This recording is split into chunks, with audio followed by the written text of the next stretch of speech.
ओम श्री गुरुभ्यो नमः।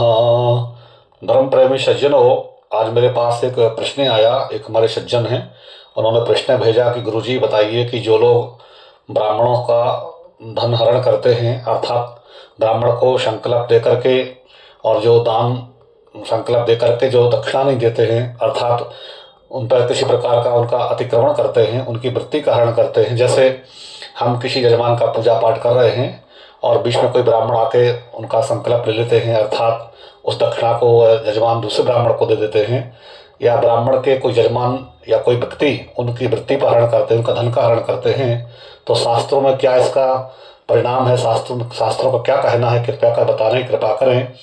तो सज्जनों, आप लोग श्रवण करें कि जो है इसका बहुत ही शास्त्रों में निंदनीय कार्य कहा गया है। जो ब्राह्मणों का वृत्ति को हरण करते हैं या उनके धन को लेते हैं या किसी प्रकार से उसको रोकते हैं, तो सुनिए क्या शास्त्र में कहते हैं।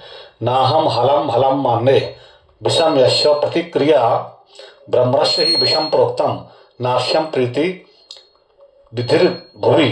अर्थात जो ब्राह्मण का किसी प्रकार से जो धन को हरण करते हैं वो विष को पान कर सकते हैं, विष को पचा सकते हैं, जहर को पचा सकते हैं, लेकिन ब्राह्मण के पैसे को, ब्राह्मण के धन को, ब्राह्मण की संपत्ति को कोई व्यक्ति नहीं पचा सकता, चाहे वो कितना ही शक्तिशाली क्यों ना हो। हमारे गरुड़ पुराण में भी लिखा हुआ है, स्वम दत्तम परदत्तम स्वम दत्तम प्रदत्तम व ब्रह्मवृत्ति हरिश्चयः षष्टि वर्ष सहस्राणि दृष्टायाम जायते कृमिम। अर्थात जो भी ब्राह्मण की वृत्ति को स्वयं दत्तम स्वयं दिया हो या परदत्तम दूसरे को देने से रोकता हो या दूसरों का दिया हुआ हो, स्वमदत्तम प्रदत्तम व ब्रह्मवृत्ति हरिश्चयः ब्राह्मण की वृत्ति का जो हरण करते हैं, उनके धन को बचाते हैं। षष्ट वह सहस्राणी दृष्टायाम जायते कृमि, दृष्टा का कीड़ा बनना पड़ता है, इतना कड़े शब्दों में शास्त्रों का निर्णय है।